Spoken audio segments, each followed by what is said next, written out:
Sean todos bienvenidos. Muchas gracias por unirse y participar en esta segunda sesión de discusión del Foro de la REA. A continuación voy a hablarles un poquito de lo que es la campaña Anidando Futuro. Para quienes no la conocen aún, la campaña Anidando Futuro es, al igual que la iniciativa Cardenalito, un proyecto de Frovita que nace de esta alianza entre agricultores de gran trayectoria en Venezuela, Brasil, España y Portugal, y que busca desalentar la demanda de cardenales silvestres en la agricultura.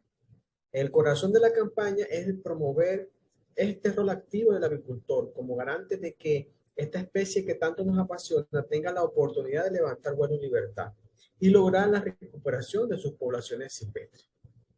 ¿Cómo? Básicamente con tres estrategias. Primero, difundiendo entre sus colegas agricultores los problemas de conservación del cardenalito. Muchas veces por ser una especie muy común como ave doméstica en otros países, incluso llegando a registrar hasta varios cientos de ejemplares en aviarios a pocos kilómetros a la redonda, se duda que sus poblaciones silvestres en Venezuela apenas llegan a cientos.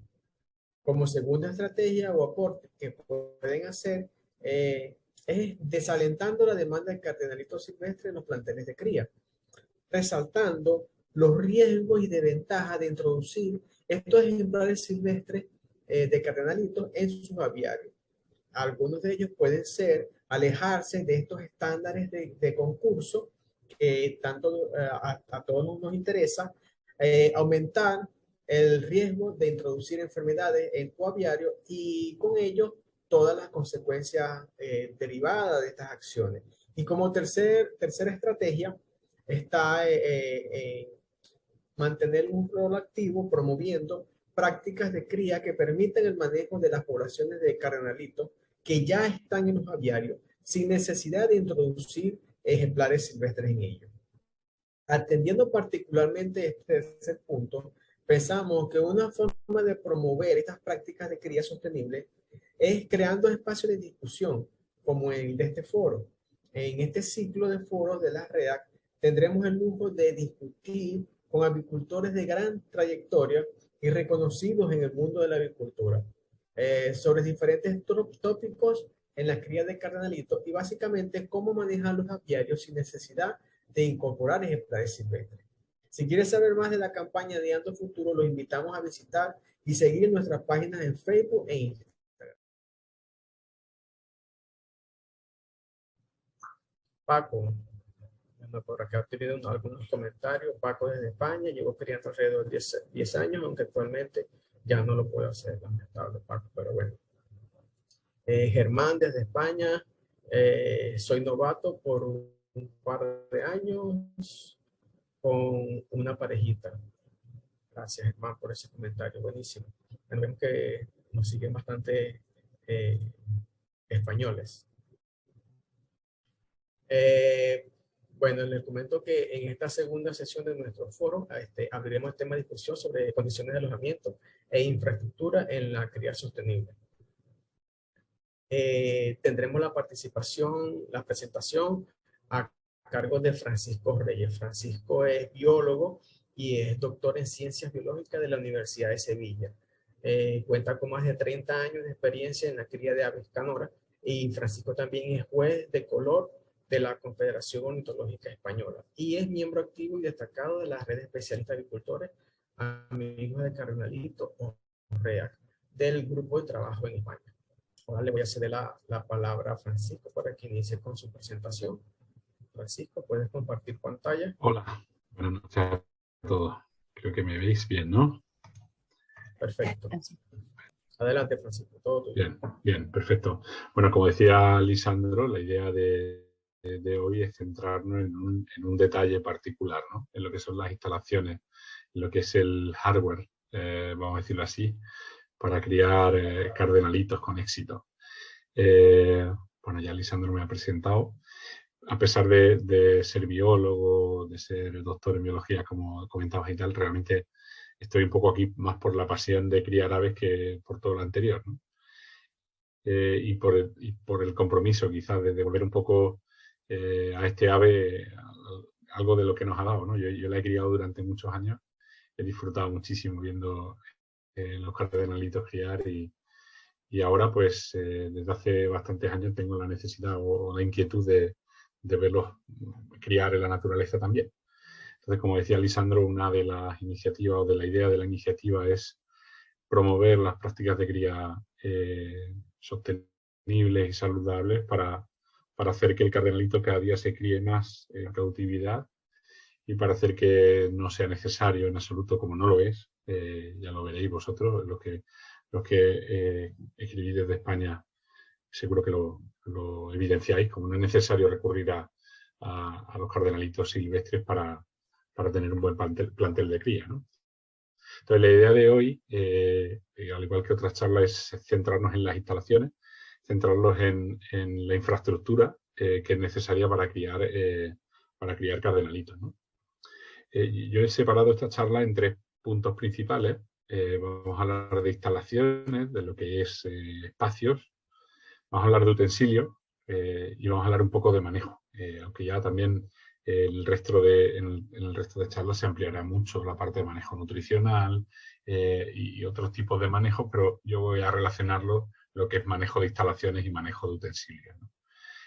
Manejo de condiciones, ¿no? Por entrar en el primer punto, lo he subdividido a su vez en 4 puntos o en 5 puntos, algunos de ellos lo veremos a la vez, como en la cuarentena y la enfermería. Y quisiera empezar, bueno, pues haciendo una diferenciación, ¿no?, de lo que es un ambiente de cría en cautividad y el ambiente de cría natural. Como podéis ver fotos abajo a la izquierda de un ambiente de cría natural y arriba a la izquierda de un ambiente de cría artificial o cría en cautividad. No se parecen en nada en absoluto. Los cardenalitos en cautividad viven en este entorno, perdón, los cardenalitos en la naturaleza viven en este entorno y los cardenalitos en este entorno tienen unas condiciones completamente diferentes, ¿no? Lo primero que salta a la vista son las plantas, ¿no? Es un ambiente diferente, los espacios. Esta foto pequeñita de aquí también la quiero hacer marcar de cómo el centro de cría en cautividad en Venezuela del cardenalito intenta imitar un híbrido entre ambas, ¿no?, teniendo éxito en la cría de esos baluartes genéticos, ¿no?, de esos cardenalitos silvestres en un entorno híbrido entre ambos, ¿no? Pero para que veáis, esta foto me ayuda y me gusta, ¿no? Es un ambiente que no es natural. Aquí no veis cardenalitos posados en una rama en gran concentración, ni tienen estos espacios, ¿no? Entonces, lo que primero que tenemos que ser conscientes es que lo que estamos criando, estamos hablando de un ambiente que no es natural. Los que criamos cardenalitos en cautividad, tenemos que advertir las diferencias entre criar en cautividad y lo que un cardenalito silvestre ve en la naturaleza. Eso, después de muchos años, ha llevado a que los cardenalitos que se crían en cautividad estén adaptados a un entorno completamente diferente al entorno que están adaptados los cardenalitos que crían en la naturaleza, ¿no? Son aves casi diferentes, a decirlo así. Un cardenalito que está adaptado y cría y nace en este tipo de ambiente no sobreviviría en esto y viceversa. Luego esto es importante que lo tengamos, esta generalidad, que es importante que la tengamos en cuenta desde el principio. Después os voy a contar en los siguientes puntos de cuanto a instalaciones lo que para mí es una distribución ideal, ¿no?, de cómo debe ser un aviario. Pero soy consciente, a mí mismo me ha pasado, que no todo el mundo puede dibujar de cero un aviario en su casa, ¿no? Y a veces uno empieza criando pues donde tiene espacio. De mi abuela, cuando empecé, después en casa de mis padres, pues me usurpé otro espacio. Pero claro, lo que yo voy a intentar ver como ideal lo he ido consiguiendo después de muchos años, pues que es lo que me gusta, e ir invirtiendo en ello, pero muchas veces no te puedes permitir, ¿no? No te puedes permitir este espacio, ¿no? Y te tienes que adaptar. Pero quiero contar el ideal para que lo tengáis en la cabeza, sobre todo desde el punto de vista de separación y de manejo, ¿no? Si bien te tienes que adaptar, tienes que ser consciente de que esa adaptación pues, va a implicar cambios, ¿no? Y tienes que rediseñar o optimizar o tener en cuenta tu instalación para la cría en cautividad. La primera parte de la instalación que os quiero contar es la parte de la cuarentena y enfermería. Son espacios, para mí, diferentes, muy diferentes al resto. deben ser espacios separados donde se trabaja la prevención y se trabaja el aislamiento de ejemplares. Esto que veis aquí lo pongo como un ejemplo de lo que hemos vivido con el coronavirus, ¿no? Cómo sin saber cómo se procesaba una enfermedad, la única opción que ha existido y ha funcionado ha sido el aislamiento, ¿no? Esa cuarentena, esa separación entre ejemplares, que somos nosotros, para sostener algo que no se sabe cómo tratar, que no se sabe cómo evoluciona y que no te sabes enfrentar, ¿no? Cuando metes un ejemplar nuevo en tu aviario, tienes que tratarlo así. No sabes lo que trae, no sabes si está enfermo, no sabes cómo tratarlo y te puede ocasionar un problema. Entonces, lo mejor es, de entrada, someterlo a una cuarentena. Una cuarentena son 40 días, no son 2 días. No es, bueno, lo observo un poco y después de observarlo un poco ya lo pongo. No, realmente como no sabes y hay enfermedades que pueden evolucionar más lento, lo mejor es separar ese ejemplar al menos 40 días. Y digo al menos, porque cuanto más mejor. Y aún así, hay enfermedades que no tienen ningún efecto sobre el ejemplar, es simplemente un portador sano, pero lo van a tener en tu aviario. Luego siempre es un riesgo introducir ejemplares en una población cautiva. Lo tenemos que hacer y pensar con mucho detenimiento. Ocurre al revés también, y este área es súper útil cuando detectas una enfermedad dentro. Una vez que ha entrado, lo mejor que hay que hacer es, como no sabes cómo va a evolucionar, actuar como en el coronavirus, aislarlo, igual que se han hecho con las personas, ¿no? Entonces es ideal, y digo ideal, tener también separado una zona de enfermería. En esta zona de enfermería pues se pueden encontrar utensilios exclusivos, ¿no? Como una típica jaula de enfermería para mantener la temperatura.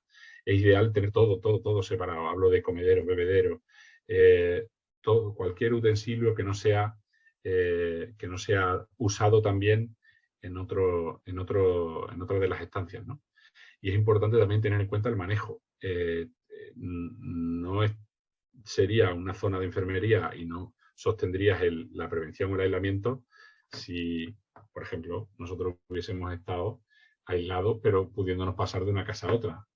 Entonces, por usar el mismo ejemplo, es ideal pensar, antes de hacer cada acción, tratar estos ejemplares los últimos, no entrar entrando y saliendo de esas zonas si son separadas, no estar compartiendo, no estar tocando, cogiendo ejemplares y volviendo después con los otros, porque al final estamos rompiendo esa separación, ¿no? Nosotros mismos somos portadores.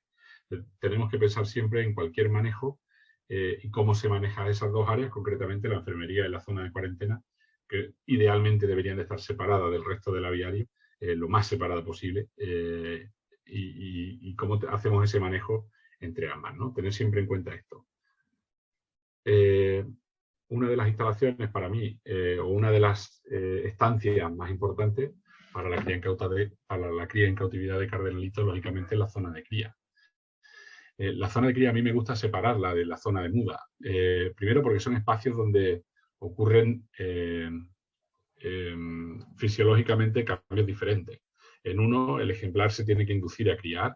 En cuanto a condiciones ambientales, hay que inducir que el animal tenga celo, que se desarrolle su sexualidad, que en ambos sexos, tanto el macho como la hembra, que acaben poniendo, que acaben estando fecundados, que acaben criando.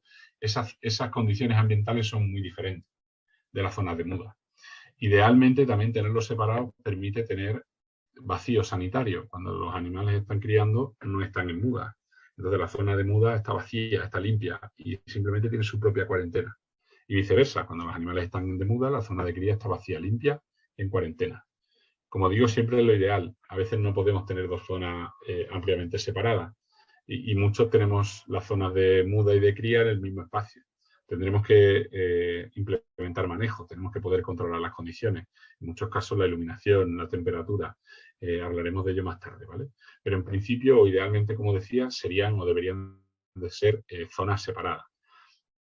A mí me gusta llamar la atención en un aspecto. Cuando los ejemplares están en cría, los tienes separados por pareja y eso hace que tengan muchísimos más bebederos. Eso hace que tengan muchísimos más comederos, muchísimos más utensilios que cuando están juntos en una población, en un grupo, mientras mudan. Eso también tiene de positivo que es mucho más fácil identificar problemas. Tienes una pareja y ves si alguno de los dos tiene algún problema sanitario rápidamente. Mientras que si están en una bandada, probablemente el animal pase desapercibido o cuando muestre el problema quizás sea demasiado tarde. En la zona de cría también tenéis que tener en cuenta que es la zona de cría, que es donde nacen más ejemplares y se acaban generando más vida y nuevos cardenalitos. Luego tenéis que pensar y tenéis que dimensionarla de acuerdo a ese momento, a cuando tengáis las crías, no pensar solo en el número de parejas. Es muy típico cuando empieza uno, pues en ese cuarto que te dejan, de hacer lo que digo aquí, un Tetris, ¿no? Y vas acumulando jaulas y aquí cabe esta jaula y en este sitio pongo otra más. Y aquí me cabe en este rincón otra y pongo, y aquí sí puedo tener otra pareja más, ¿no? Entonces, al final nunca, o se nos olvida siempre, que en esas jaulas, si tenemos y lo hacemos bien, nuevos ejemplares de cardenalito, tendremos que separarlos de los padres para que ellos sigan criando, ¿no? Entonces, ese espacio a veces no se tiene en cuenta. Y particularmente las condiciones de iluminación y temperatura. El cardenalito induce su celo principalmente por estas condiciones, por la luz. Si es un ambiente oscuro, si es un ambiente demasiado frío o demasiado cálido, no será un ambiente ideal para la cría. Luego veremos un poco qué significa esos extremos, ¿no? Si tenéis alguna duda, por favor levantad la mano o pararme, ¿eh? Podemos hacer en cualquier momento un break y seguimos comentando, ¿vale? Me parece más atractivo que charlemos y me digáis vuestras ideas que yo suelte quizás la charla completa, ¿no? Muchas veces esto que os estoy contando hay gente que lo ve de otra manera y prefiere otro. También me gustaría que lo pudiésemos discutir. El objetivo es que entre todos saquemos cuáles son las mejores instalaciones, cuáles son las mejores condiciones para que cada día mejoremos la cría en cautividad del cardenalito, ¿no? Como decía, aparte de la zona de cría, la zona de muda o también mantenimiento, una vez que el animal ha acabado la muda, pues se tiene que mantener hasta que llega la siguiente época de cría, ¿no? En esta situación los ejemplares suelen estar en grupo y esto es muy importante, es diferente a lo que he comentado antes. A favor, con un bebedero podemos tener muchos ejemplares, con un comedero o con varios comederos podemos tener muchos ejemplares en una misma jaula. Eso hace que facilita mucho la limpieza y el mantenimiento, es mucho menos trabajo para nosotros mantener los ejemplares así.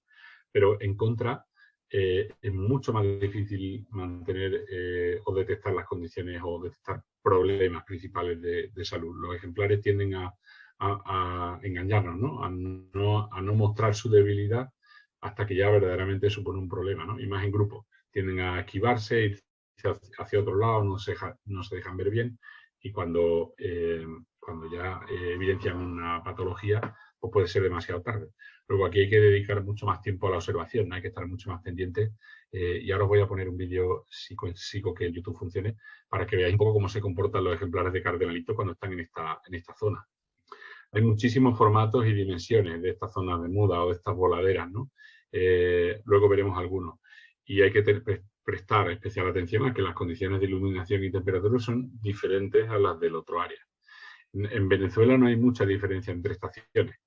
Originalmente, el cardenalito no es un ave que esté expuesto a muchísimos saltos en condiciones ambientales. Pero recordad que los cardenalitos nacidos en cautividad no son los cardenalitos silvestres y el espacio de cría en cautividad no es el espacio de cría silvestre. Luego, a veces, tener unas condiciones de iluminación más bajas hace que los ejemplares estén más tranquilos, reposen más, puedan hacer una muda más rápida porque no necesitan mantener todas las plumas para el vuelo y la temperatura en esos momentos en los que la muda o digamos que la librea no es completa, no podría bajar o no debería ser fría. Ten en cuenta que térmicamente no lo pueden gestionar. Este es el vídeo que intento haceros ver, que cómo se comportan este grupo de machos después de acabar la cría. Es de un criador de aquí de Sevilla, algunos los conoceréis. Fijaos que todo este grupo de machos está pendiente de este comedero. Fijaos cómo se comportan. Realmente casi ninguno acaba comiendo. Simplemente están defendiendo la comida. No dejan de molestarse. Hay ejemplares que ni siquiera llegan a acercarse porque son menos dominantes y hay otros que simplemente se posicionan. Pero en ninguno de ellos prácticamente acaba comiendo. Luego, este tipo de observaciones las tenéis que hacer. Tenéis que estar mirando siempre que está ocurriendo, porque a lo mejor lo más indicado en este caso es multiplicar el número de comederos para que ejemplares menos dominantes, digamos, también accedan a este tipo de alimento, ¿no? Si no, serían siempre los últimos en comer, serían siempre los últimos en alimentarse, solo cuando los demás les dejan, acabarían comiendo las semillas que les dejan, de la calidad que les dejen, las más gustosas, siempre las más agradables las comerían los primeros. Fijaos cómo hasta se quitan, se apartan a picotazos del comedero. Pues este tipo de cosas ocurre en la muda. Tenéis que ser muy observadores para daros cuenta de que esto ocurre, ¿vale? Por supuesto, este vídeo no quiere decir que este criador los tenga así de mal. Es un vídeo para ese momento en concreto. Yo he estado en su aviario, es un auténtico maestro, ¿no? Enseñando a criar cardenalitos. Intento seguir. Uy, se me quitó la charla. Creo que puedo volverla a poner. Se ve, ¿no? Sí, perfecto. Sí, vale. Se ve perfecto. Básicamente, esos son los 5 espacios principales. Y ahora vamos a hablar de qué contienen esos espacios, ¿no? El principal contenido son las jaulas. Las jaulas que pueden ser, en el caso de la zona de cría, de muy diverso tipo, de muy diverso material. Las hay de madera, que fabricamos nosotros mismos. Cuando empezamos, las hay completamente de metal, galvanizado, aluminio, cualquier otro metal, completamente abiertas en todos sus espacios. Las hay cerradas y solo abiertas por delante y por arriba. Como podéis ver, cada fabricante tiene su modelo y cada uno aquí puede tener su cierta preferencia. No tanto los cardenalitos, se suelen adaptar bastante bien. De hecho, no necesitan, como otras especies silvestres, grandes cantidades o grandes espacios, ¿no?, para criar. Es suficiente con un espacio mínimo de una jaula de 40 por 50 por 35, que más o menos sería un ejemplo de esta, que tiene 1 metro de ancho, pues podrían criar perfectamente 2 parejas. Menos que eso, recordad que cuando los pollos salten del nido, si tienen una nidada de 3-4 ejemplares, aquí se van a juntar 6-7 ejemplares, ¿no? En el mejor de los casos, ¿no? Pero puede ser el peor de los casos, porque no tengan espacio suficiente. Una cosa sumamente importante, la limpieza. En el medio natural, un cardenalito jamás entra en contacto con sus heces, jamás se cerrará, y lo veremos luego, ese ciclo de deposición y alimentación. Luego los parásitos, las enfermedades que un cardenalito pueda tener, nunca van a volver al propio cardenalito en la naturaleza, y eso es principalmente lo que ocurre en la cría en cautividad, ¿no? Luego, la limpieza tenéis que ser muy escrupulosos, nunca limpiar mucho es malo, y tenéis que tener en cuenta a este tipo de jaula a una cosa que se llama, pues, cualquier peligro, ¿no? Como si un niño se tratase, un muelle, una puerta que no cierra bien, un posadero que se abre, un alambre al cual está demasiado separado y el ejemplar puede meter la cabeza. A veces ocurren muchos accidentes y no quiero que os pase. Luego tener bien y tener claro esto antes de seleccionar una jaula u otra. Son inversiones muy caras que se tienen muchos años, duran mucho las jaulas, pero tenéis que hacer la medida de lo posible ese análisis inicial de cuál es la mejor, ¿vale? Yo he visto criar cardenalito en todas estas jaulas, ¿vale? Y hay criadores que prefieren una sobre otra. No quiero incentivar ni una ni otra, ni una marca, ni mucho menos. Simplemente recordar esto, un espacio mínimo, la facilidad de limpieza y que no tengan enganches, que no tengan peligros, que a veces los hay, ¿no? El tema de la muda, las jaulas o los voladeros para la zona de muda, muchísimo más diversidad aún. Hay dimensiones muy grandes, como voladeros exteriores de jardín. Hay gente que prefiere voladeros interiores con separadores. Hay gente que prefiere unas cosas intermedias al exterior, un poco más grandes. Los hay de fabricación propia, en madera, en PVC, en metal. Pero 2 puntos principales que os quiero hacer ver aquí es, una, que la limpieza tiene que ser igual o mejor que la zona de cría. Tiene que ser muy fácil de limpiar, porque así a vosotros os ahorrará tiempo, y sobre todo porque a los cardenalitos estarían mucho mejor y tendréis mucho menos problemas. Y de nuevo, toda la limpieza que hagáis nunca es demasiada. Un punto adicional de la zona de muda, pues esos voladeros, los cardenalitos vuelan muy rápido. Tenéis que tener en cuenta que si en algún momento tenéis que capturar un ejemplar porque queréis revisar algo de su estado de salud, o porque simplemente lo necesitáis por algo, que sea fácil de coger. En una voladera así, de este tamaño, si es bastante ancha, perdón, un cardenalito puede ser complicado. Tenéis que usar pues algún tipo de red, tenéis que tener cuidado de no hacerle daño con esa red, del diámetro de la red, del ojo de luz o del paso de luz de la red, porque no tengáis problema que el cardenalito pierda todas las plumas en una sacudida de ese tipo, ¿no? Entonces, tener en cuenta que la zona de vuelo o de mantenimiento de muda podáis capturar los ejemplares que necesitéis cuando están en esos grupos, ¿no? Y en esas zonas más amplias. Vamos a ir entrando un poco más en detalle en lo que son utensilios. El primero para mí y clave es el bebedero. En el bebedero está gran parte de la clave y la salud de este tipo de aves. Vosotros los que empezáis a criarla habéis visto que casi todos suelen coger algo, llevárselo en el pico y meterlo en el agua. No me preguntéis por qué, pero les encanta ensuciar el agua. Entonces, un bebedero tiene que ser un utensilio que se limpie muy fácilmente. Yo prefiero que el ejemplar no se bañe en el bebedero porque ensuciará el agua con la suciedad de sus plumas. Prefiero para eso la bañera. Entonces, veis como hay bebedero de instalación, que es donde el ejemplar simplemente moviendo esta varilla obtiene agua, entonces nunca está en contacto el agua con el exterior. Este tipo de bebederos con un poco más de depósito, bebederos más tradicionales, para voladeros, algunos más modernos que tienen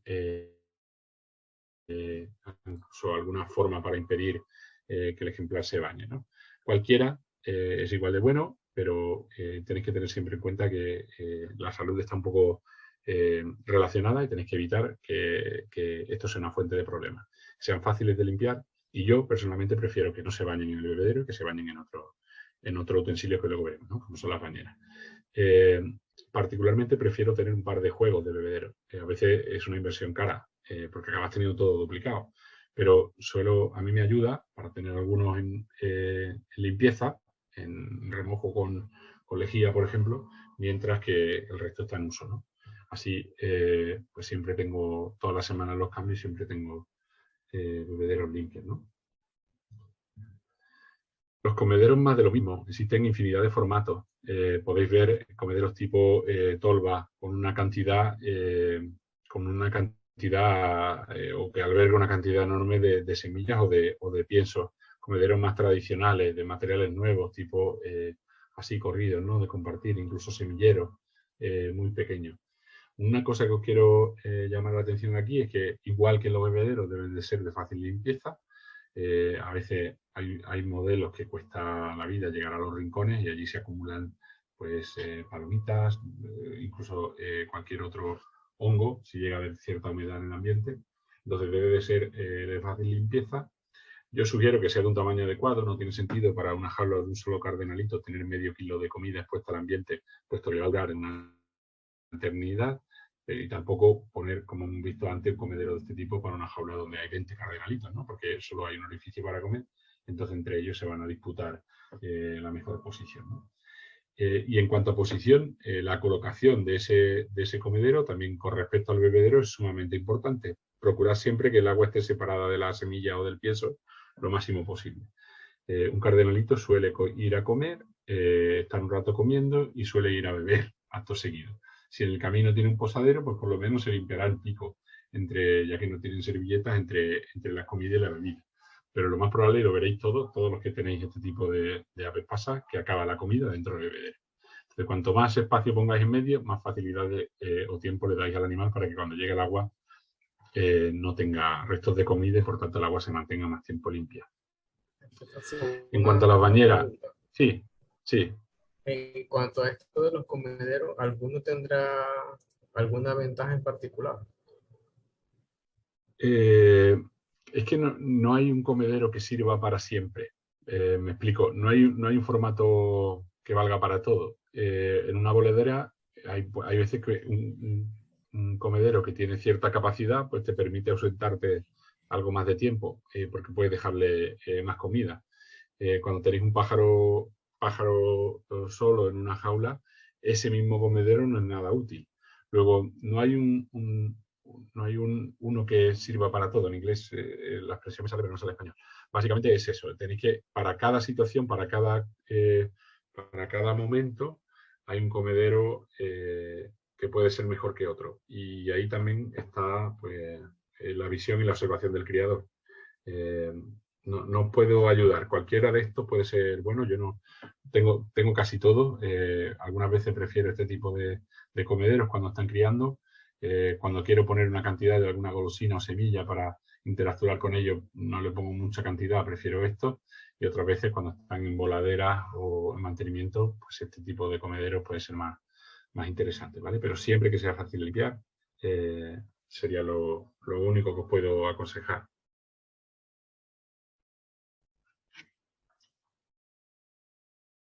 Y ¿Sigo? otra Sí, cosita, sí, sí. ¿existirá algún modelo en particular que, o por lo menos si a la hora de ingresar los cardenalitos silvestres, que puede utilizar ejemplares silvestres, este, ¿cómo es el comportamiento con estos comederos? ¿Los acepta, los rechaza, es difícil? ¿Qué complicaciones pueden tener Claro, en cuanto a eso? vuelvo al inicio. Un cardenalito silvestre no está acostumbrado a comer un comedero. De hecho, por ejemplo, si utilizas un comedero de este tipo para un cardenalito silvestre, morirá de hambre porque probablemente no sepa que hay dentro de comida.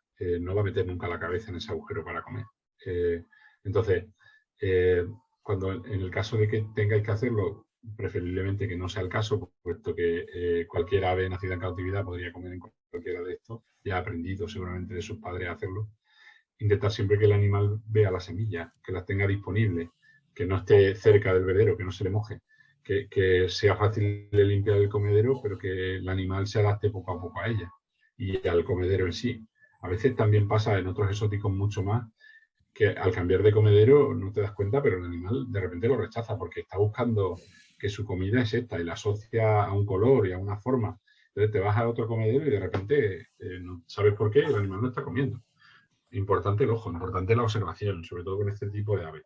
Y con un silvestre, pues muchísimo más. Con un silvestre yo prefiero no experimentarlo, pero me imagino que el nivel de observación se tiene que multiplicar por muchas veces.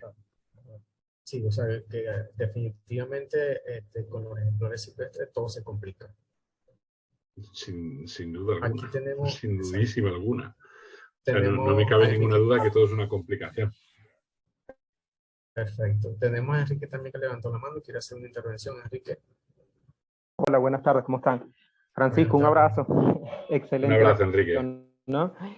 Pues sí, mira, en esto de los comederos sí me detengo, ¿no? Y pues bueno, eh, acá cuando converso con algunos criadores de acá de Venezuela, que en algún momento tienen en sus aviarios comederos silos. Hay unos comederos silos, una presentación que viene para colocar, o sea, con la capacidad para colocar 1 kilo de alpiste, ¿ok? Les pasa que evidentemente el alpiste le van saliendo polillas, Claro. se traba el ingreso, forman ellas las telarañas que forman para anidar allí las polillas, Y no pasa. y entonces no dispensa el alpiste, ¿eh? Exacto. Y entonces el cardenalito, en vista de que tiene hambre, pues evidentemente busca entrar y se mete al comedero y luego no puede salir, ¿no? Y entonces ves que, oye, se me murió el cardenalito porque se quedó trabado adentro del comedero, no salió, ¿no? Sí. Sin duda para mí, pues bueno, cada criadero tiene un ambiente diferente y uno amolda o sea, todo la mueblería a lo que uno puede, ¿no? Y lo que el ambiente le da.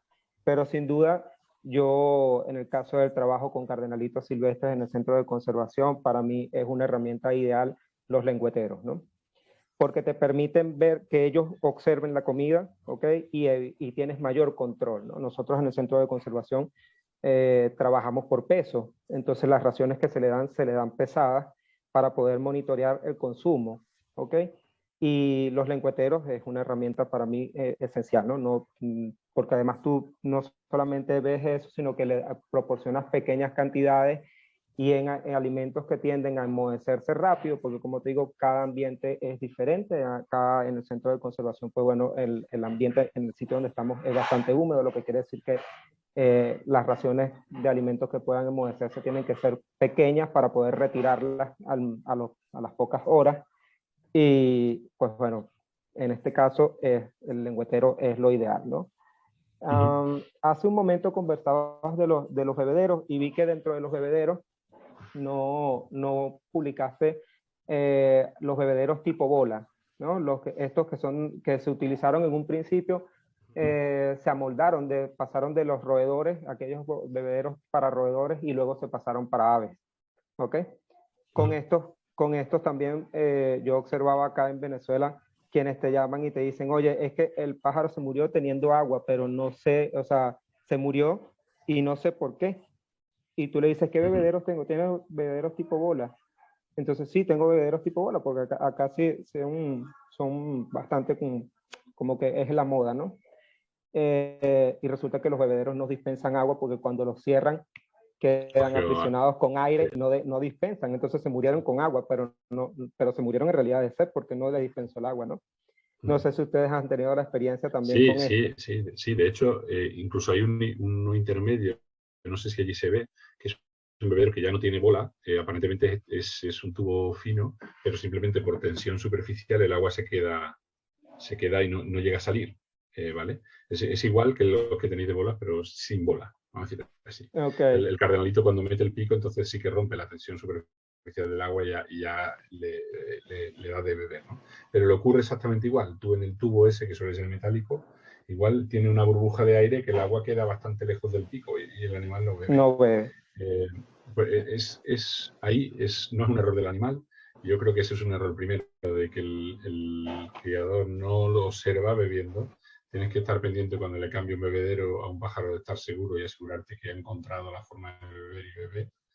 Y por supuesto, vuelvo al origen, ¿no? Un ejemplar, si es silvestre, en la vida ha probado el agua de un bebedero de bola. No está acostumbrado y nunca vio a otro cardenalito a empujar una bola con el pico para que saliese agua. Entonces, tienes que adaptar tu ambiente, tu criadero a eso. Y como es imposible tener una selva en casa, lo mejor es tener ejemplares que ya saben probar esto. Cuando traes un ejemplar de otro aviario, pues es importante fijarte cómo lo tiene. Si tienes un aviario con este tipo de bebedero y traes tu ejemplar y el tuyo tiene este tipo de bebedero, puedes tener un problema. Pero el problema, ya os digo, el problema es de la poca observación. Tenéis que estar muy pendientes. Un ejemplar sin agua no dura mucho. Y sin comida tampoco, no creáis que va a durar más. Sobre todo ejemplares tan pequeños con tanta vitalidad. Entonces, tenéis que aseguraros que los ejemplares comen y beben. Y eso es culpa vuestra si no lo hace, no del ejemplar que no supo adaptarse. Y muchas veces, aunque lo hacen, este tipo de bebederos, por ejemplo, yo alguna vez los probé, algunos de estos pueden regular el caudal de agua, incluso con la altura que tengas el depósito, tendrás una presión más o menos en el punto donde el ejemplar toma, y a veces el ejemplar sabe que hay agua, pero es que le cuesta la vida saciarse de beber, porque sale con tan poca presión que tiene que estar ahí bastante rato moviendo esta cánula o moviendo la bola, ¿no? Todo ese tipo de cosas tenéis que dar cuenta. Un ejemplar no puede estar horas para saciar su sed, sobre todo si están en grupo y hay otros 4 detrás esperando para beber también, ¿no? Perfecto, Francisco. Mira, por acá en el chat, Paco también nos hace una pregunta. Él nos comenta, ¿qué producto de limpieza suele usar? ¿Solo lejía? O, por ejemplo, yo uso clorelixina al 1%. Clorexidina, No sé puede ser, clorexidina. clorexidina. Sí, ahora entramos después. Al final hay momentos sobre la limpieza. Si quieres me paro ahí, ¿vale? Y recuérdame, Paco, que entremos en eso de los productos. Perfecto, seguimos entonces. ¿Sí? Vale, perfecto. Iba por los bebederos, después pasé a los comederos, aunque ahora Sandra no me está haciendo caso. Sí, ya habías hablado de comedero. Eso es, ahora ya. Es que no pasaba. Entonces voy a volver al tema del agua. Las bañeras, como decía, yo prefiero que los bebederos no se bañen. Tenéis que estar... bueno, a mí me encanta, yo no sé a vosotros, pero a mí me encanta ver los pájaros bañarse. Los cardenalitos se bañan y se ponen como una sopa. Ya lo habréis visto todos los que lo habéis visto bañarse. Les gusta muchísimo, les entretiene muchísimo, les desestresa muchísimo. Tenéis que tener en cuenta que no sea peligrosa la bañera y que no lleve mucho tiempo el agua ahí, porque un cardenalito acaba bañándose, donde otro llega a bañarse, alguno puede llegar a beber. Este agua le resulta más fácil de beber que cualquiera de estos comederos, por ejemplo, los que comentaba Enrique. Entonces, si dejáis una bañera mucho tiempo donde se han bañado todas las jaulas de cardenalitos, donde han metido las patas después de estar en contacto con la rejilla, todos los cardenalitos de la jaula, donde, iba a decir algo peor, pero donde se ha lavado todo entero su cuerpo los cardenalitos, probablemente tengáis un problema, ¿no? Procurar que se bañen los cardenalitos, estar pendientes y cuando han acabado de bañarse, quitarlo y volvérsela a poner regularmente. Ya veréis que les encanta y si se les acostumbra, saben que le vas a poner la bañera y ya están contentos. Una cosa importante, los cardenalitos que no se bañen cuando el resto se están bañando, a veces es por algo. No solo los cardenalitos, todas las aves en general. Yo suelo mirar mucho cuando están en grupo si hay un ejemplar que se queda sin querer participar de este baño, por ejemplo en esta jaula estupenda, el mismo criador que veíais antes, veis que todos se han tirado al agua, todos están esperando su turno, todos mojados, y si veis a alguno en aquel rincón, ya tenéis que sospechar de que algo le pasa, ¿no? Porque él no quiere cuando todos los demás se lo están pasando bien, ¿no? Pensar también dónde colocarla, no hagáis que pongáis el comedero aquí debajo de la jaula, porque probablemente esto os salpique todo y acabéis mojando las semillas, ¿no? Otro utensilio para mí sumamente importante, los posaderos. Los posaderos para los cardenalitos a veces no son los que le ponemos, son los que ellos deciden que son los posaderos. Todos los habéis visto colgarse boca abajo, hay algunos que incluso duermen así. Les encanta hacer piruete, colgarse de 1000 maneras en la pared, en cualquier sitio. Luego, escoger buenos posaderos para ellos, que sean fáciles de limpiar, como siempre repito lo mismo, y colocárselos también estratégicamente. Algunas veces no, ellos suelen hacer uso del posadero que ellos más les gustan, ¿no? Entonces, si detectáis eso y se está posando, por ejemplo, en un comedero, en un lengüetero, igual tenéis que hacer cambios en la disposición de ese lengüetero y de los posaderos para evitar que se posen. Un ejemplo muy típico es que ponéis el lengüetero a la vez que el posadero, porque el animal viene en el posadero a comer del lengüetero. Pero a veces lo hace al revés, a veces se posa en el posadero y defeca en el lengüetero. Entonces, estudiad bien la separación para que el animal no defeque sobre la comida, ¿no? Todo ese tipo de cosas. Un punto importante, el grosor. En la naturaleza los cardenalitos se posan en ramas como esta, que a veces en esta zona de la rama, donde el animal prensa un palo muy pequeño, y a veces en esta zona de la rama donde el animal apenas apoya las plantas, ¿no? Por así decirlo. Eso hace que continuamente estén gastando las uñas. Si usáis siempre en la jaula donde solo tienen un grosor, un posadero demasiado pequeño, lo que ocurrirá es que el ejemplar al posarse, no sé si veis mi mano, las uñas no tocarán con nada y tendrán un crecimiento extremo, ¿no? Ahí crecerán hasta el infinito. Veréis cómo los ejemplares adultos necesitaréis hacerle manicura. Por contra, si muchas veces si son excesivamente anchos, los ejemplares tampoco están cómodos, ¿no? Si son planos. Luego, proponerle al menos diferentes grosores o en recomendación diferentes grosores. Y como siempre, vuelvo a repetirlo, que sean fáciles de limpiar. Más utensilios relacionados, uno de los que más me gustan, los nidos, ¿no? Las cardenalitas son sumamente caprichosas. Todos los que habéis criado cardenalitos lo sabéis.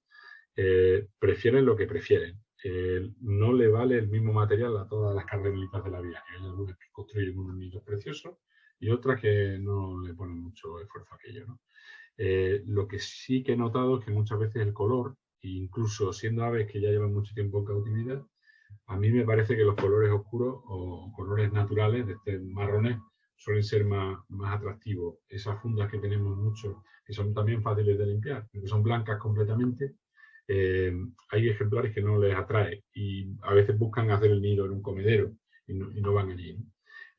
Los nidos, por ejemplo, estos nidos de balconcillo, a mí algunas veces me han dado buenos resultados y me han salvado algún cardenalito, porque todos sabéis que las cardenalitas tienen al principio un complejo de nido, que se llama también, y son sumamente limpias y escrupulosas. Tan escrupulosa que cuando anilla al ejemplar, ella quiere tirar la anilla de allí, que eso es suciedad, ¿no? Y a veces se lleva el pájaro detrás.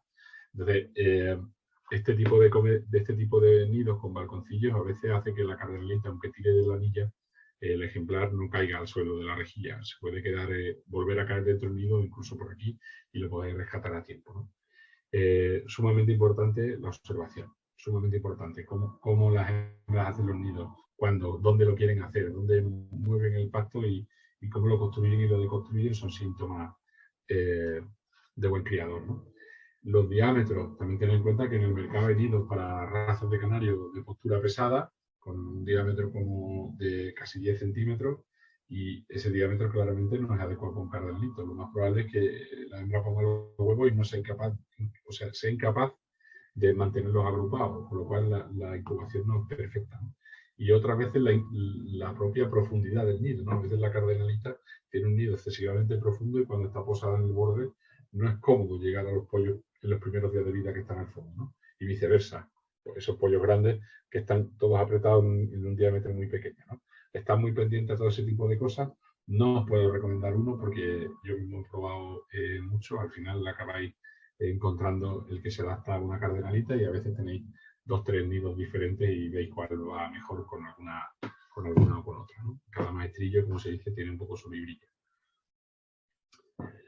Además de todo eso, que son los utensilios que todos tenemos, que todos podemos detectar como imprescindibles para la cría, esto no para de crecer y de evolucionar, ¿no? A mí me gusta, esta parte sí que realmente me llama la atención, cómo existen unas tijeras para cortar la anilla, cuando te das cuenta que el ejemplar, por alguna inflamación, la anilla le está creando un problema y hay que cortarla y quitársela. Como hay este tipo de peleteros para ponerle el pelo para que las hembras lo cojan y evitar un poco el despilfarro de material de nido, aunque ya digo que las cardenalitas les gusta que les pongan en exceso, suelen despilfarrar bastante. Pinzas para las verduras que agarran muy bien la pieza de fruta para que no acabe rodando por toda la jaula, donde esta parte acaba estando entre los barrotes y queda siempre bien posicionada. Huevos de plástico, agujas para aquellos pichones que la madre dijo que mejor que el criador acabase de criarlo. Y los criadores pues nos afanamos en hacerlo lo mejor posible, hasta incluso, por ejemplo, estos pequeños dispositivos o aparatejos que miden el pulso de los cardenalitos a lo largo de su incubación, ¿no? Son capaces de, a partir del 4.º día, cuando ya los ejemplares tienen corazón pulsante, de empezar a ver que dentro del huevo hay vida, ¿no? Y cuando en los últimos días de la incubación y ya el huevo no deja pasar la luz y es difícil con un ovoscopio, que sería otro utensilio más, ver si ese huevo está fecundado o sigue vivo el ejemplar o no, colocarlo en este tipo de dispositivos que por ahora no son para todos los públicos, pero también existen opciones intermedias, ¿no? Como ponerlo en un balde de agua templada. A mí me parece más sucio y más peligroso eso. Te acaban midiendo el pulso del animal y te quedas tranquilo de que sigue la vida en el interior, ¿no? El tercero de los puntos y de los apartados, no sé si tenéis alguna interés, intención de que hablemos algo más de algún utensilio en particular.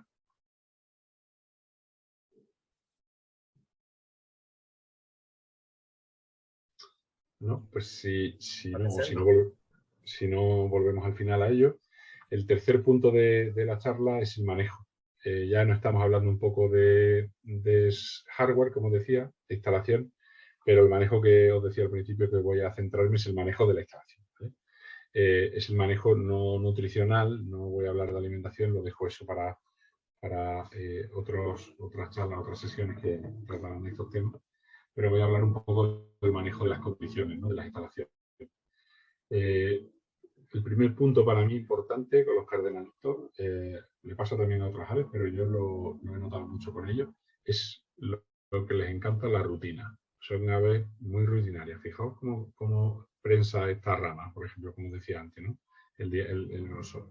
Pero bueno, son animales que les encanta la rutina. Rápidamente saben la hora de la comida, si ha sido rutinario, ellos saben a la hora que les toca la comida. Cuando estás cogiendo agua, sabes que les toca el baño. Y entienden todo eso perfectamente. Están muy pendientes de todo lo que hacen. Entonces, pensad bien en el caso de un ave silvestre que no sabe, metido en esa jaula, a qué hora va a llegar la comida, si va a tener acceso a ella o no, si pone el baño o no. Y la diferencia con un ave completamente domesticada, donde perfectamente sabe, por cómo entra el criador, qué día ha tenido hoy, ¿no? De hecho, hay criadores que le dan sumamente importancia incluso al vestir. Me lo han llegado a comentar algunos, cómo prefieren entrar al aviario siempre con el mismo color de ropa. y como cuando ponen, por ejemplo, una ropa muy llamativa, notan que las aves están como irascibles, ¿no? Cualquier cosa que no sea la rutina suele ser un punto de estrés. Cambiar la alimentación, la hora del día, hoy pongo esto, mañana lo otro, eso suele generar problemas. El cardenalito prefiere que haga las cosas lo mejor posible, pero que las haga siempre igual, ¿no?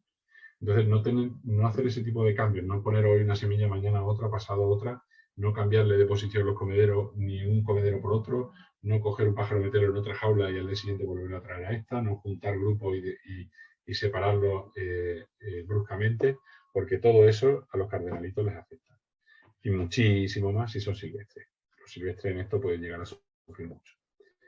Luego, aunque yo sé que esto es difícil porque todos queremos tener los cardenalitos lo mejor posible y forma parte de ese compromiso, cada vez criarlos mejor de manera más eficiente y asegurando el bienestar de ellos, a veces ese exceso de innovar, ese querer buscar, querer hacer, querer cambiar en la búsqueda continua de hacerlo cada vez mejor, supone un problema.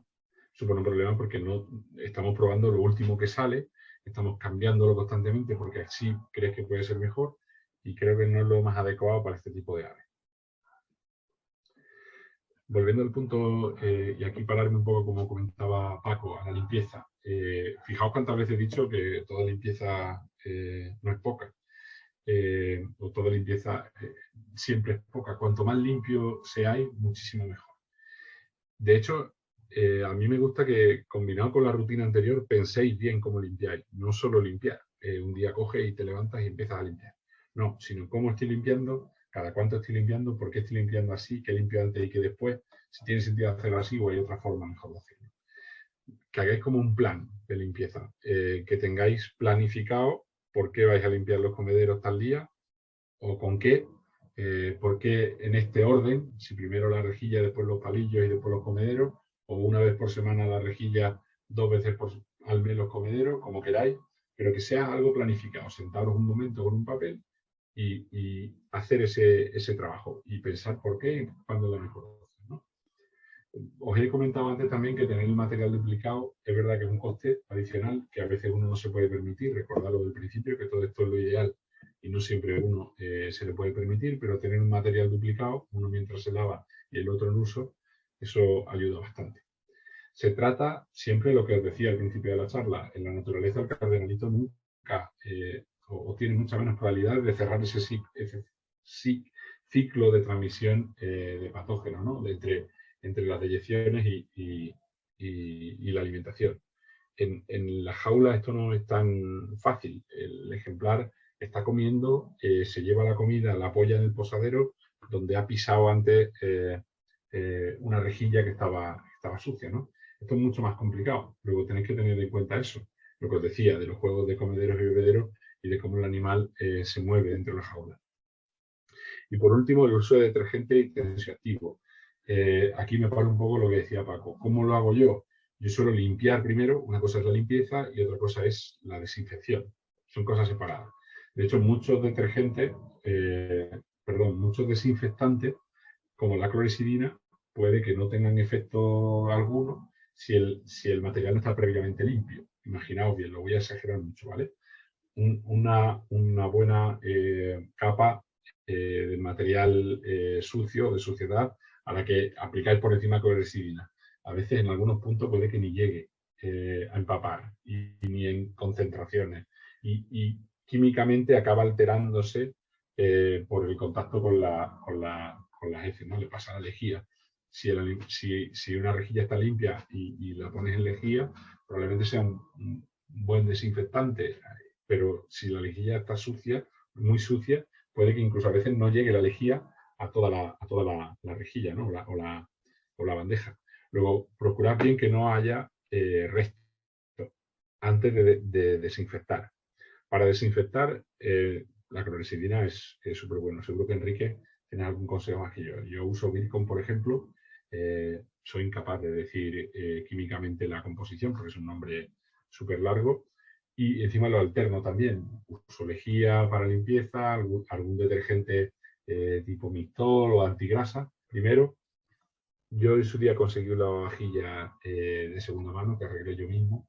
Me estoy contentísimo con él para la rejilla y la bandeja, porque combina el calor o la temperatura con el detergente, sale estupendo, y a eso si después le aplicáis cualquier desinfectante, yo creo que está bastante bien planificado esa limpieza, ¿no?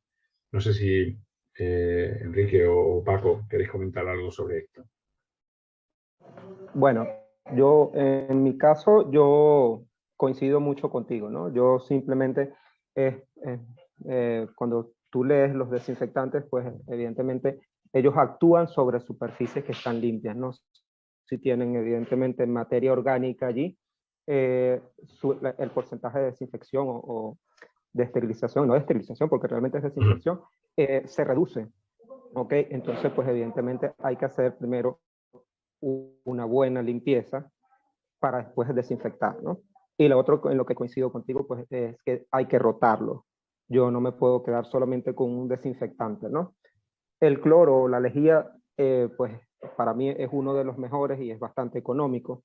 Sin embargo, no solamente trabajo con eso, sí hay muchas marcas, ¿no? Evidentemente los de base de amonio cuaternario funcionan muy bien, solo es que hay que tener ciertos cuidados, ¿no? Hay algunos que son para superficies, pero que simplemente no podemos utilizarlos o tenemos que tener mucho cuidado por si tienen contacto con las aves, ¿no? El Virkon me parece que fue uno de los mejores que ha salido porque fue hecho específicamente para aves, o sea, para galpones de pollos, ¿no? Y tiene la opción de que, pues evidentemente, hay la seguridad de que si el ave tiene contacto con el producto no va a pasar a mayores. Y pues evidentemente la clorexidina siempre ha sido un desinfectante que desde que salió ha sido muy bueno. Entonces, el tema acá pienso que es tener el cuidado de que si las aves tienen contacto con él no pase a mayores y pues rotarlo. Sin duda que coincido contigo en eso. Paco, ¿cómo lo haces tú? Nos comenta en el chat. Ah, Nos dice, coincido con ustedes, no puede quedar materia orgánica y también hago rotación de los productos. genial. Genial. Bien, pues, si lo haces así, como dices, lejía y después de eso clorexidina, contentísimo. Yo ya os digo, os recomiendo un lavavajillas de esos que alguien, por lo que sea, ya descarta por algo, que hoy en día con YouTube podéis leer muchos tutoriales de reparación de un lavavajillas y yo estoy encantadísimo porque me costó la reparación 7 euros.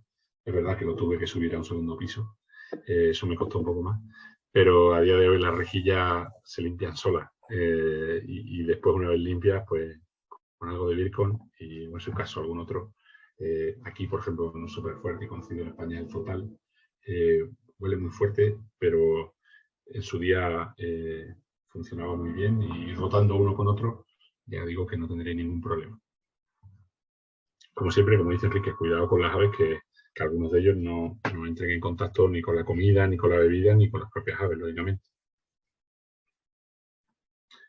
Seguimos entonces, este punto es importante, ¿vale? Quizás de los más... tengo que la charla a ver si responde. Sí, creo que es uno de los puntos más delicados. Ahora. Bien, perfecto, ya pasó. Que a veces cuando paramos para hablar se queda como en stand-by. El otro de los puntos sumamente importantes, cuando yo empecé o cuando oí hablar que la gente criaba cardenalitos en cautividad, esta era una de las cosas que más obsesionaba, la iluminación. En Venezuela estáis cerca del 12-12, del 12 horas de luz, 12 horas de noche casi todo el año. Este es el en azul, las horas de luz que tiene, por ejemplo, Sevilla, medidas en el aeropuerto. Sevilla tiene como los días más pequeños en torno a 9 horas y media de luz y los días más grandes en verano, los meses de junio, como en torno a 14, casi 15 horas de luz. ¿Vale? Esto altera muchísimo lo que llamo el biorritmo, ¿no?, de los cardenalitos. Esto altera muchísimo cuando un cardenalito está dispuesto a criar o está dispuesto o prefiere estar mudando. Ellos asocian mucho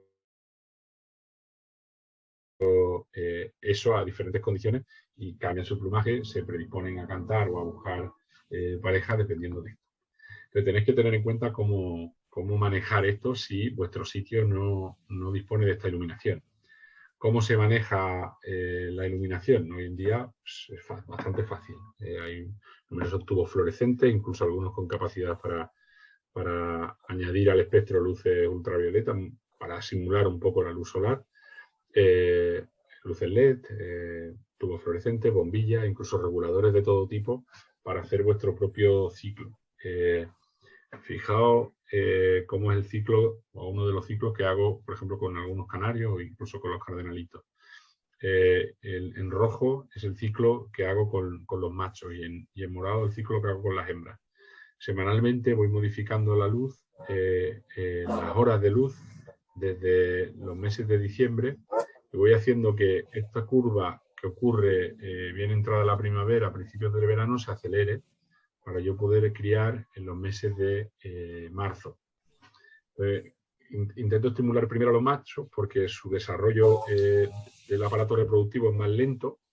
Entonces empiezo a avanzar primero con los machos, y el cursor aquí, y luego las hembras con una tasa un poco mayor para hacerlos coincidir en torno a o por algo por encima de 14 horas de luz a principios de marzo, que es cuando suelo juntar las parejas, ¿vale?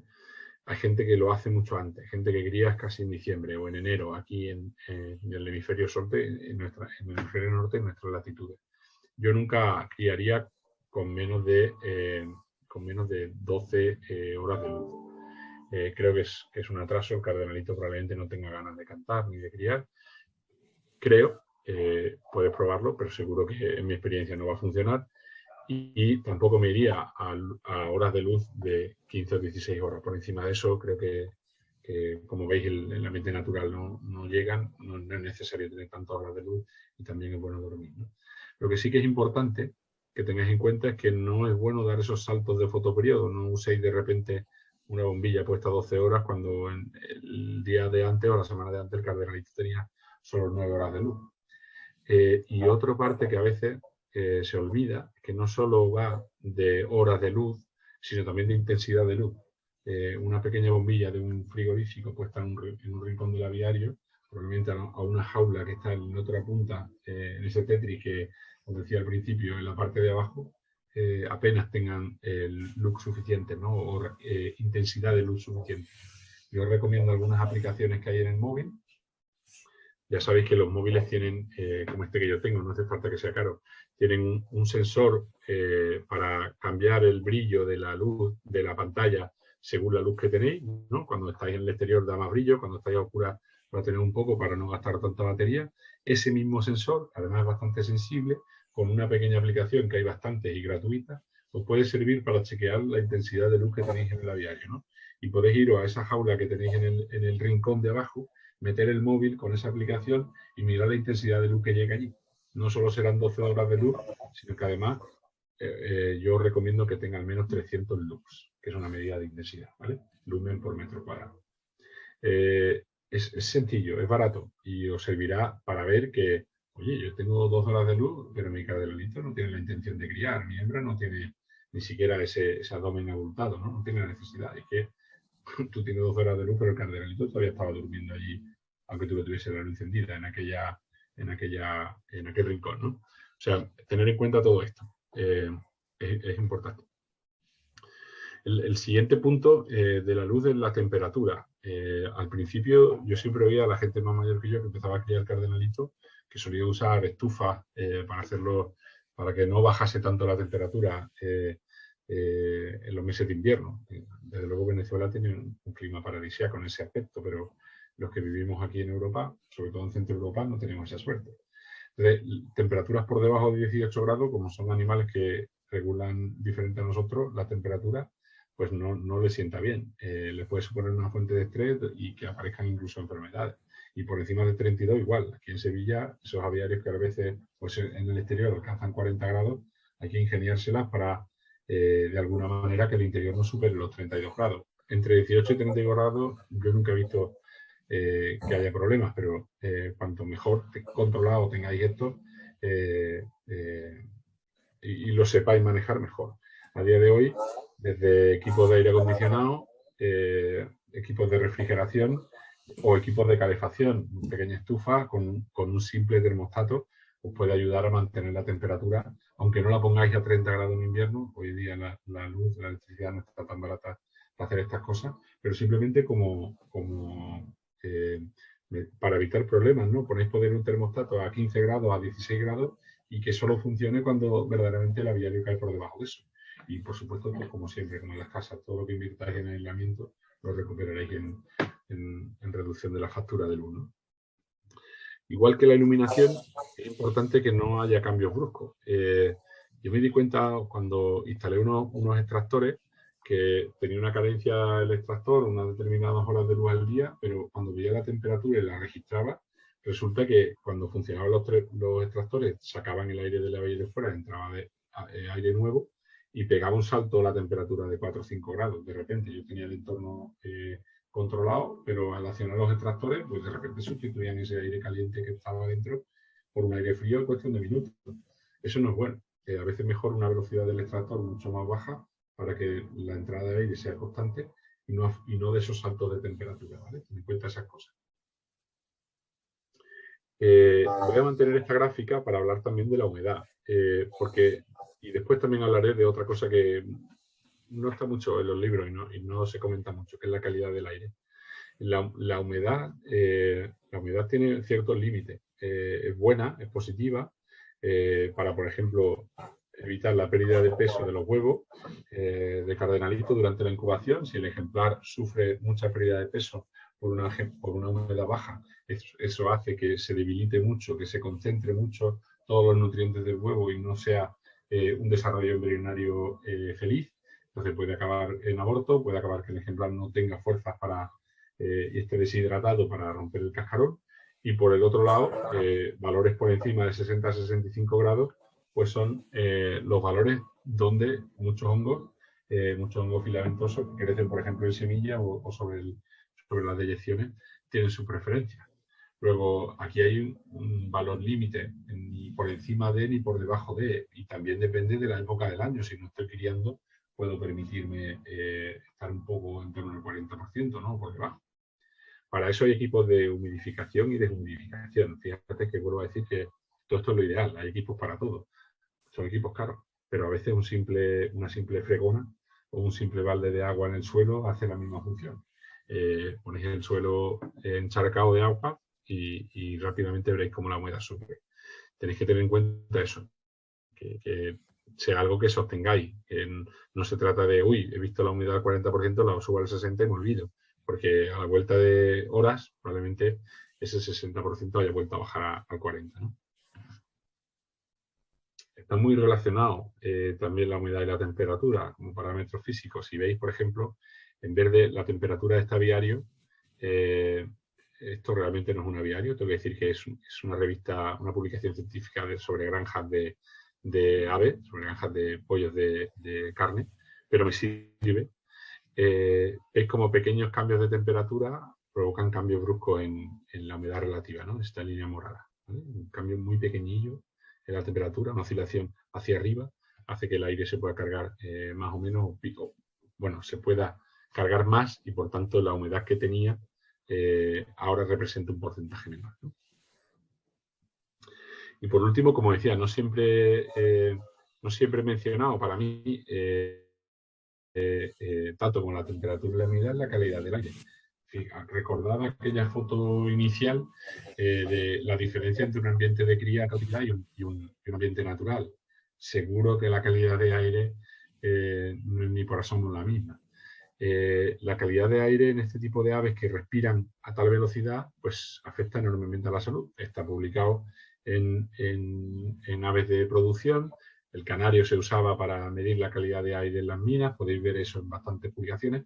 Entonces se debe a que respiran tanto que cualquier tóxico a baja concentración para nosotros, para ellos resulta letal, ¿no? Entonces, los aviarios no tienen que tener olores, no tienen que tener partículas, no tienen que tener síntomas de una mala calidad de aire, porque si la tienen, ya digo que van a venir los problemas detrás, ¿no? Es fácil, relativamente barato, forzar que el aire se renueve. Si el aviario está superpoblado, con un pequeño extractor se puede conseguir que haya siempre un flujo. No es bueno una corriente, pero simplemente una renovación del aire. hay que estudiar dónde se ponen esos extractores. Si pones extractores en verano en las zonas altas, además de mover aire, está sacando aire que está más caliente en el aviario de la zona de arriba, ¿no? En invierno puedes sacarlo por debajo, por la zona más baja. Entonces, ese tipo de planificación y de historia, yo la recomiendo que hagáis.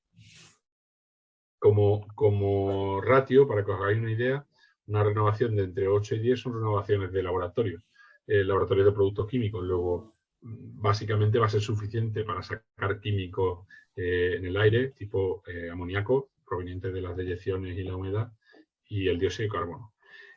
Un detalle importante es la combinación de eso. Por ejemplo, mirad dióxido de carbono, los gases cambian mucho la solubilidad, igual que la humedad, igual que el vapor de agua, igual que el agua en definitiva, cambia mucho su solubilidad en el aire con la temperatura, ¿no? Y por supuesto con la humedad.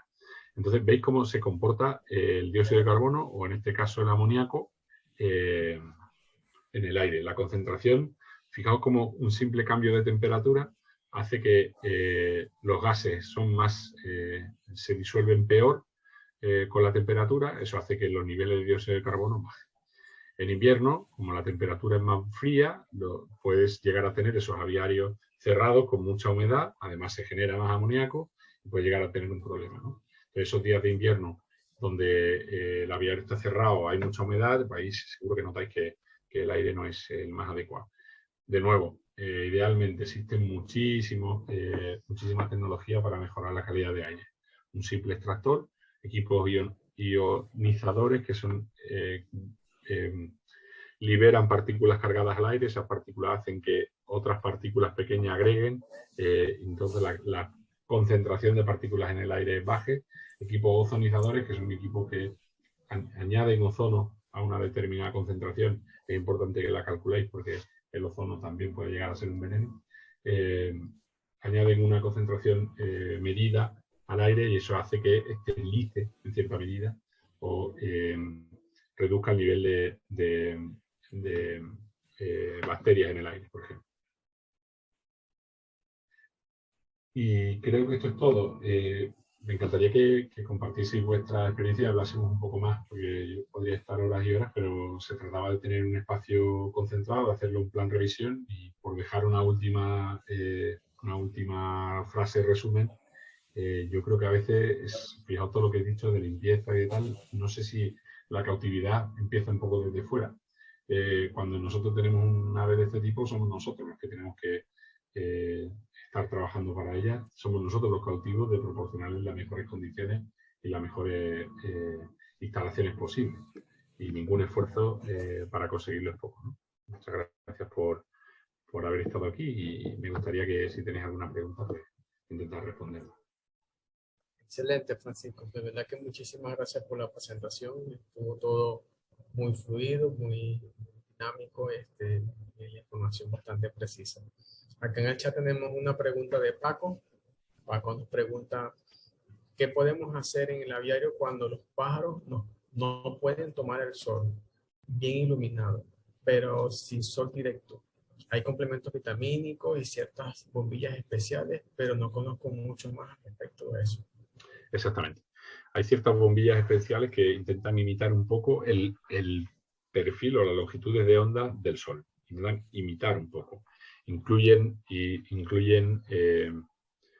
determinadas longitudes de onda que una bombilla normal no tiene y que, sobre todo en el entorno del ultravioleta, suelen inducir la síntesis de determinadas vitaminas.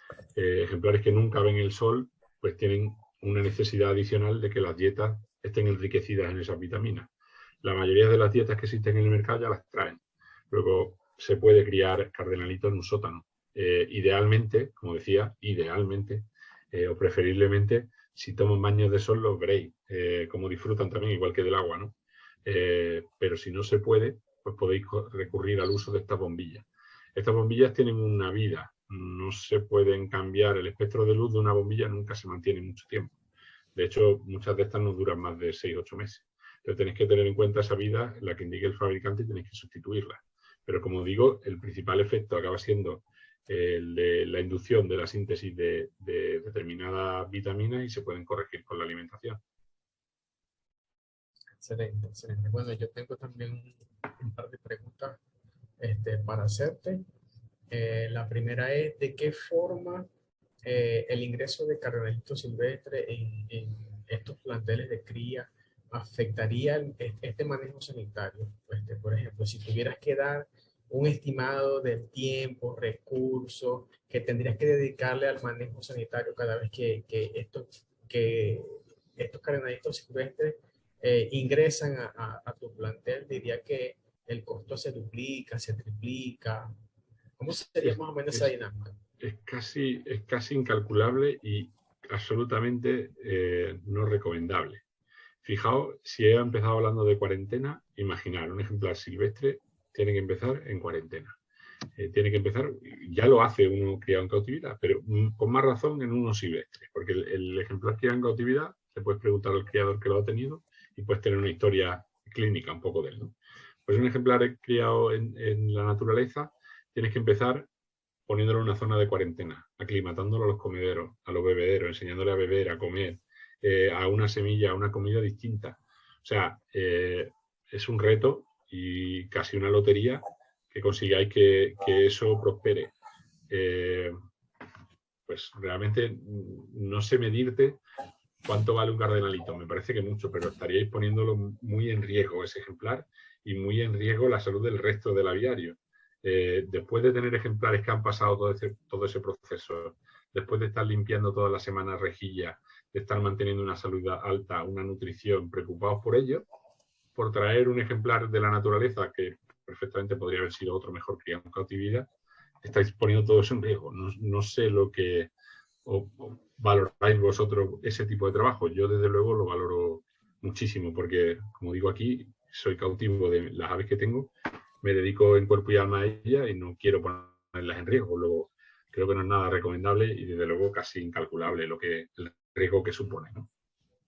Sí, desde luego ya con todas estas explicaciones, el uso de ejemplares silvestres trae más problemas que beneficios, sin duda alguna. En absoluto, vamos, con Este, total seguridad, no hay ninguna necesidad.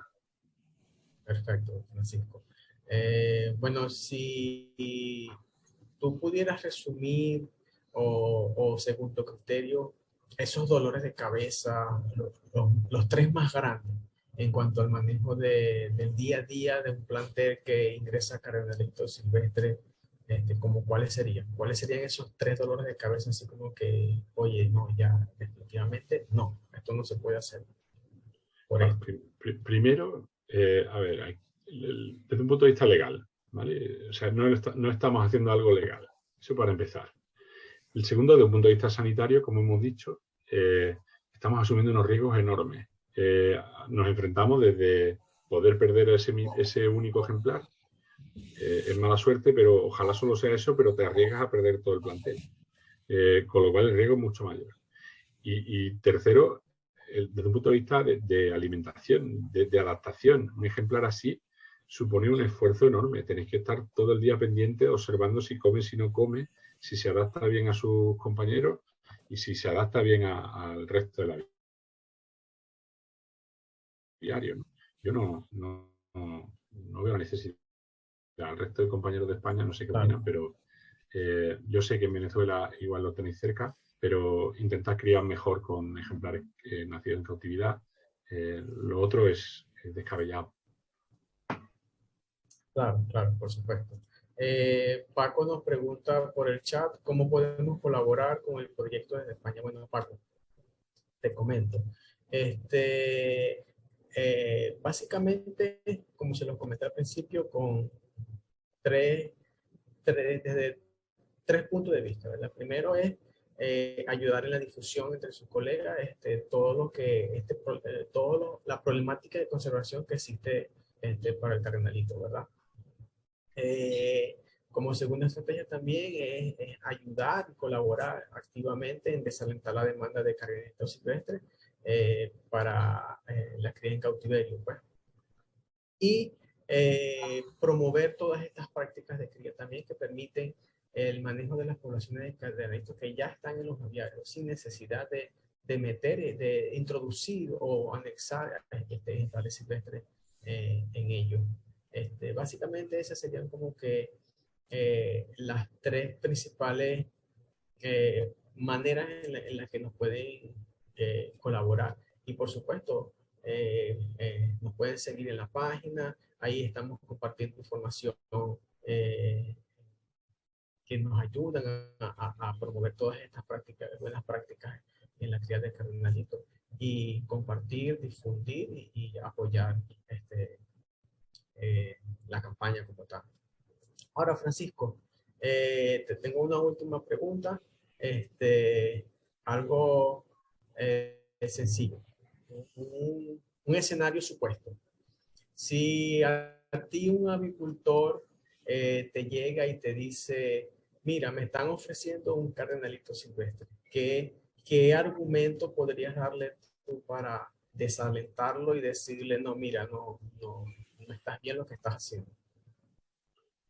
Si después de toda la charla quedase alguna duda, porque desde la propia no necesidad de arriesgarte a eso por ilegal, por insano, por arriesgar tu propio aviario, yo directamente es que a mí me pasa, yo aquí en España no tengo esa necesidad, no tengo ese por qué. Entonces, no quiero contribuir a que esta especie que un día salió de la selva para acabar en una jaula, que ha dado trabajo a muchísimos criadores que la han transformado, vamos a decirlo así, desde un pájaro silvestre que no es el pájaro que tenemos en la jaula al pájaro que tenemos en las jaulas a día de hoy. Después de todo ese esfuerzo por hacer criar en cardenalito en cautividad, yo no tengo la necesidad de volver a meter un cardenalito silvestre. Es otro ave que tiene sus necesidades, que me encantaría que no estuviese en la situación que está, y yo no voy a contribuir para yo tener un ave en mi casa, pudiendo tener otras que me dan mucho menos quebraderos de cabeza y muchas más satisfacciones. No voy a contribuir a eso. No sé el resto que piensa, pero Claro. Lo tengo bastante claro. Claro. Bueno, ahorita podemos ceder la palabra a los participantes. No sé si alguien quiere comentar, dar su punto de vista, su opinión al respecto del tema. También pueden dejar sus comentarios en el chat y los vamos leyendo, y nuestro ponente nos va haciendo comentarios al respecto. Germán nos comenta por el chat, ¿para cuánto otra charla con otros aspectos como por ejemplo reproducción? Te cuento, Germán, tenemos preparado una serie de charlas también, donde también vamos a discutir y otros aspectos, otros tópicos también de la mano de avicultores de gran trayectoria en la cría. Lo que te puedo comentar es estar atento a las publicaciones que estamos haciendo en nuestra página de Facebook y de Instagram. Los invito a todos a seguir nuestra página de Facebook e Instagram. Les voy a compartir el enlace en el chat para que estén atentos a todas las publicaciones y se enteren de cuándo van a ser las siguientes ponencias. ¿Alguna otra persona que quiera participar o dar su comentario? Yo quería también comentar con respecto a lo que decía Paco. También se pueden poner en contacto con nosotros por la página y apoyarnos con lo que saben. Creemos nuevos foros de nuevos temas que sean de interés para todos, para las personas que ya tienen gran recorrido, pero para esas personas que están iniciando en este mundo también es importante. Sí, exacto. Perfecto, María.